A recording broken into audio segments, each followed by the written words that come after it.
Photoshopda çox istifadə etdiyimiz Layers pəncərəsi, Illustratorda bir o qədər də bəlkə çox istifadə eləmirdik. Amma Photoshopda onu biz aktiv istifadə edirdik. Hətta deyirdik ki, mütləq əlimizin altında qalmalıdır. Bir o qədər də InDesign'da bu pəncərə aktiv istifadə olmasa da, amma zaman-zaman elə bəlkə də elə təxminən Illustrator'dakı kimi faydalı orada işimizə yarayacaq funksiyalar olacaq. Ona görə mütləq Layers pəncərəsinə nəzər salmaq lazımdır. Götürək Layers pəncərəsini və avtomatik bizim elə Layer 1 adında bir qatımız, bir layerimiz yaranır və ilk baxışdan burada biz nə görürük? Elə digər proqramlarda olduğu kimi, yəni göz işarəsi, hansı ki, ümumi olaraq layerdəki hər şeyi söndürüb yandıra bilərik. Amma bizə hələlik ki, bu deyil də, biraz daha fərqli formada layerdən işləmək lazım gələcək. Bu oxla aça bilərik ki, ümumiyyətlə bu layerin içində bizdə nə var? Hələlik bizim sadəcə bir qrupumuz var, onu da biz burada görürük. Oxu da açdığımız anda görürük ki, qrupun içində sadəcə 3 dənə dairə var. Qrupdan hətta Shift Ctrl C eləyək, görürsünüz qrup getdi, qrup artıq yoxdur, ancaq 3 dənə dairədən ibarətdir bizim layerimiz. Və biz burada başqa nəyi görə bilərik? Məsəl üçün bizim hal-hazırda gəlin bunu bu obyektimizi götürüb tutaq ki, aşağı doğru çəkək. İndi məlum olur ki, biz arrangementlə məşğul olarkən əslində elə obyektlərin bu layerdəki yerini, düzülüşünü dəyişmiş oluruq. Yəni sadəcə bəzən nə üçünsə hotkeylərlə işləmək çətin olarsa, bəzən olur, çox mürəkkəb obyektlərdə baxacaqsınız ki, 3 saat kontrol, kvadrat sağ, kvadrat mötərizə edirsiniz, obyekt heç cür gəlib önə çıxmır. Elə də həmişə açın layer pəncərəsinə baxın, orada 100% nəsə düzgün deyil. Yəni layer pəncərəsi əslində elə əlimizin altında olsa yaxşıdır. Ona görə bu səbəbdən də InDesign'da biz Pages-lə bir yerdə qonşuluqdakı tabda Layers irəli tanış olacağımız linki də əlimizin altında saxlayırıq. Amma bir də gəlin ümumiyyətlə obyektlərin kilitlənməsinə də baxaq. Yəni iş prosesində tutaq ki, bizdə ən yuxarıda olan obyekt bizə mane olursa, görürsünüz, mən hər şeyi seçib hərəkət etdirə bilirəm, yeganə göydən başqa. Yəni bu olacaq, siz iş görürsünüz və bir müəyyən bir obyektin yerini heç artıq dəyişmək istəmirsiniz. Amma istəmirsiniz ki, sizdə mane olsun. Müvəqqəti kilitləmək olar. Bir variantı budur, ya da ki, ən yaxşı variant həmişə kimi hotkeylər. Tutaq ki, hər üçünü kilitləyək. Sağ düyməni bassaq, görərik ki, lock burada da var. Eyni qaydada Object-ə girsək, lock burada da var. Ctrl L, lock kilitləmək, L də onun birinci hərfi. Hər üçünü daha doğrusu götürdük. Ctrl L, macOS-də Command L, obyektlərin üçü də kilitləndi. Müvafiq icon da üzərlərinə gəldi. Biz həmin icon üzərinə ehtiyatla tıklasaq və ya burada birini basıb saxlayıb üçünü də hərəkət etdirsək. Yəni buna hər biri obyektləri ya kilitə salır, ya da kilitdən çıxardır. Biz bir InDesign'da çox səhifəli materiallarla işləyərkən layerləri, daha doğrusu layer pəncərəsindən bu məqsədlə istifadə edirik, amma daha vacib əslində bir dənə də bölmə var. O da page'lərlə, daha doğrusu parent page ilə işləmək. Bu nə deməkdir? Gəlin bir situasiya baxaq, həm də master page, parent page anlayışını bir təkrarlayaq. Hələlik ki, gəlin bunlardan xilas olaq. Baxın, bizdə layerlər dəqiqə tərtəmiz. Cəmi bir layerimiz var, içində də heç bir obyekt yoxdur. Gələk parent page-ə. Biz yadınızdadsa danışmışdıq ki, parent page-də biz nə çəkiriksə, tutaq ki, bir düz xətt çəkək. Tamam, shift-lə bir yerə düz xətt çəkirəm. Qalınlığı da yəni sadəcə görünsün deyə çox qalın edirəm, çobud edirəm. Və biz istəyirdik ki, hər səhifədə yuxarıdan belə bu şəkildə iki xətt getsin. Ortada da səhifə nömrəsi olsun. Hər səhifənin müvafiq şəkildə nömrəsi bura düşsün. Necə eləyirdik? Götürürdük type tool'u, bizə lazım olan intervalda tutaq ki, bir paragraf bloku çəkirdi. Mətni ortaya align edirdi. Shift, Ctrl, Alt, N bastığımız anda A hərfi gəlirdi. Çünki A indeksli parent page-də, valideyn səhifədəyik. Və ondan sonra götürürdük bizim selection tool'u. Vertikal olaraq da blokun içində mətn align olunsun deyə bu ikonkanı, bu simvolu basırdıq ki, mətn gəlib düşsün bura. Və yenə də görmək üçün type tool'u götürüb müvəqqəti hələlik ki, sadəcə təkrar eləyək. Bunu çox kobud şəkildə qoyuram bura. Və bir də bunu baxaq. Eyni şeyə sağ səhifə üçün nəzərdə tutaq. Yəni shift-lə Alt-ı basıb saxladım ki, sürüşdürərkən Alt kopyalasın, shift-də bir düz xətt üzrə onu köçürsün. Bunu gördük, tamam, və bütün səhifələrdə biz artıq görürük ki, bəli, lazım olan görüntü hər səhifə üçün alındı. Hər səhifədə biz xətt görürük və hər səhifədə səhifə nömrəsi görürük. Bunu niyə izah elədim? Gəlin indi baxaq. Tutaq ki, 2 nömrəli səhifədə, 2 nömrəli səhifədə biz fonu hansısa şəkillə, foto ilə ya da bir qrafik forma ilə doldurmaq istəyirik. Yəni fon nə olsun? Sarı rəngli bir fon olsun. Bunun üçün də başqa variant yoxdur. Götürürük düz bucağını və səliqəli şəkildə bir düz bucağı çəkirik bura.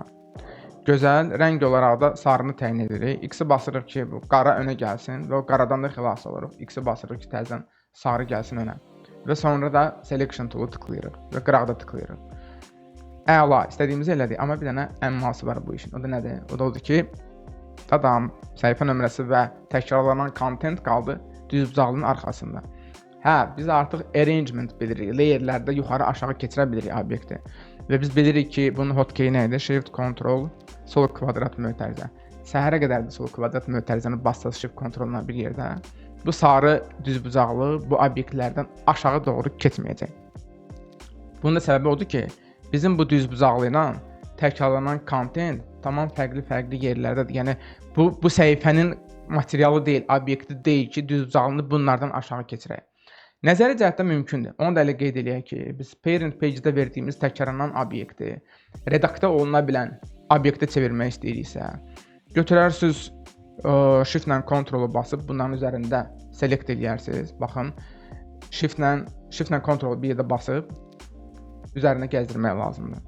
Ctrl-Z edirəm. Shift-Ctrl tıkladınız. Geri qaytaram. Shift-Ctrl tıkladınız. İstənilən obyekti Shift-Ctrl-la bir yerdə tıklamaqla parent page-dən sanki çıxardırıq, artıq onu bu səhifənin sərbəst obyektinə çeviririk. Hə, belə eləmək olar. Artıq buna sərbəst obyekti, artıq onlar bu səhifənin içindədir. Hə, belə eləyəndən sonra mən götürərəm Shift-Ctrl sol kvadrat mötərizəni ən axıra ataram. Amma bu praktik deyil. Yəni hər dəfə fona şəkil, fona bir rəng, bir qrafik forma verəndə bu iyerarxiyanı yaratmaq üçün biz bu şəkildə obyektləri redaktə oluna bilən hala keçirə bilmərik. Keçirə bilərik, amma bu doğru olmaz. Bu nəsə bir alternativ yol olmalıdır. Ctrl-Z-lə biraz geri qayıdaq, onsa çox uzaqlaşmamışıq. Shift-Ctrl-Z-lə də bir addım qabağa qayıdırıq. Təzədən gəlirik bura, heç bir şey redaktə olunmuyub daha doğrusu. Və biz indi bura gəlin elə bəri başdan bir rəng təyin eləyək. Bu dəfə də fərqli olsun, pink olsun. Və İki səhifəni hətta bir yerdə bağlamağa çalışaq. Yenə də eyni problem olacaq. Bunu həll etməyin yolu nə idi? Layerlərlə işləmək. Biz bunun üçün adətən nə tövsiyə edirik? Parent page-də işləyəndə, ana səhifədə işləyəndə bizim bu obyektlərimiz üçün ayrıca bir layer düzəltməliyik. Niyə? Gəlin layerə şərti olaraq bir ad verək. 2 dəfə tıklayaq. Adını qoyaq tutaq ki, parent page object. Yəni bu layerdə bizim ancaq ana səhifədə, master səhifədə olan obyektlər yerləşəcək.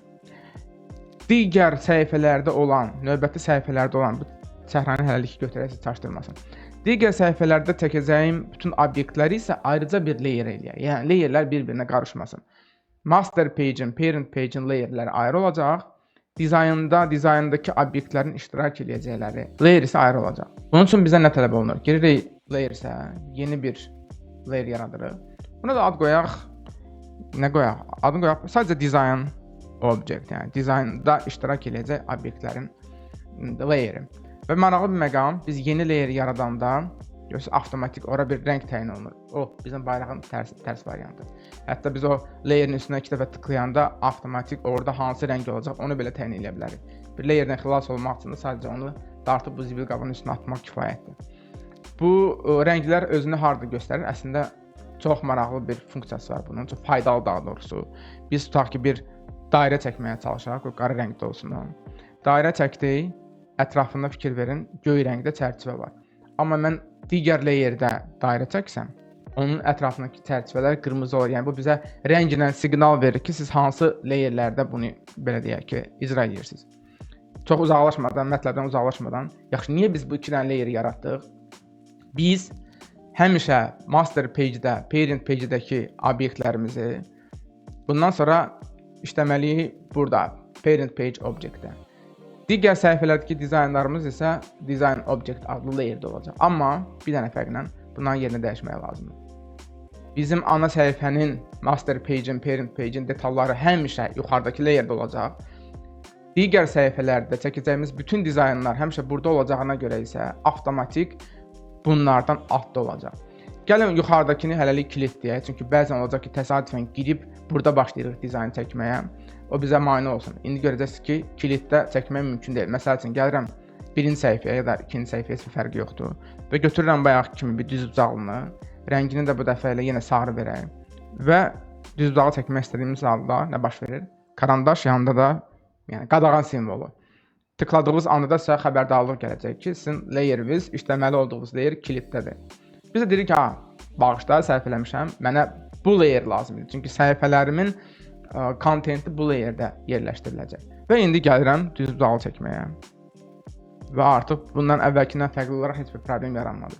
Həm çəkə bildim, həm də ana səhifədə, parent page-də olan, valideyn səhifədə olan detallar avtomatik sarı bu shape-dən, düz bucaqdan üstü oldu. Niyə? Çünki layer məntiqi bizdə belə işləyir. Ən yuxarıda olan obyektlər fiziki olaraq da obyektlərdən yuxarıda olur.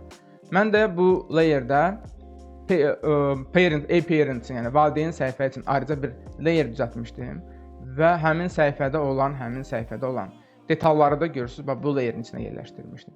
Gözəl və eyni qaydada, yəni söndürüb yandırmaq da yeri gəlmişkən olar. Biz müvəqqəti olaraq söndürüb bütün bu ana səhifədəki detalları, yəni onlarsız işləmək istəyiriksə bir səbəbdən, yəni bu da mümkündür. Layerdən ən çox istifadə etdiyimiz məqam bu, yəni qaytaraq ki, bizi çaşdırmasın. Yəni biz master page-də, parent page-də nəsə hazırlayıb, sonra onu çoxaltdıqda bütün səhifələrə və bu şəkildə bütün səhifəni örtən forma, şəkil çəkdiyimiz halda həmişə konflikt yaranacaq. Siz səhifə nömrəsini, təkrarlanan hansısa bir qrafik obyekti və ya mətni görməyəcəksiniz, çünki bu shape onun üzərini bağlayacaq. Çıxış yolu nə idi? Layerlərlə işləmək. Parent page-in ayrıca layer olacaq, dizayn materialları üçün ayrı layer olacaq və parent page-in obyektləri həmişə ən yuxarıdakı layerdə olacaq. Bizim InDesign'dakı çətin mövzulardan sayılır bu. Keçən dəfə artıq qeyd eləmişdim ki, master page-ilə, parent page-ilə işləmək bəzən tələbələrdə, yəni bir suallar yarada bilər, çətinlik yarana bilər onlarda. Amma yəni ki, praktikadan, sınaqdan keçirəndən sonra tələsmədən, panika yaratmadan, mərhələli şəkildə bunları yoxlayın, bir düz budağı çəkin, bir forma çəkin, bir şəkil gətirin. Şəkil gətirmək bizdə irəlidəki mövzuda olacaq. Amma hələlik qrafik obyektlərlə bunu idarə edə bilərsiniz. Və sonra da onu yerləşdirməyə çalışın bütün səhifə üzərinə. Görün, parent page-də olan detallarla həmin bu düz bucaqlı ya da istənilən bir qrafik forma arasında bir konflikt yaranırmı? Yaranırsa onu necə eləmək olar? Onu da artıq bildiniz layerlərlə. Yəni mövzu genişdir, ilk baxışdan biraz anlaşılmaz gələ bilər. Amma ikinci dəfə bu dərsə qulaq asıb, addım-addım hər mərhələsində dediyimizi təkrar etsəz, əminəm ki, heç bir problem olmayacaq və InDesign'da bu səhifə məntiqini, parent page məntiqini, bu layerlərlə iş məntiqini tam həzm etmiş olacaqsınız. Növbəti dərsdə görüşərik.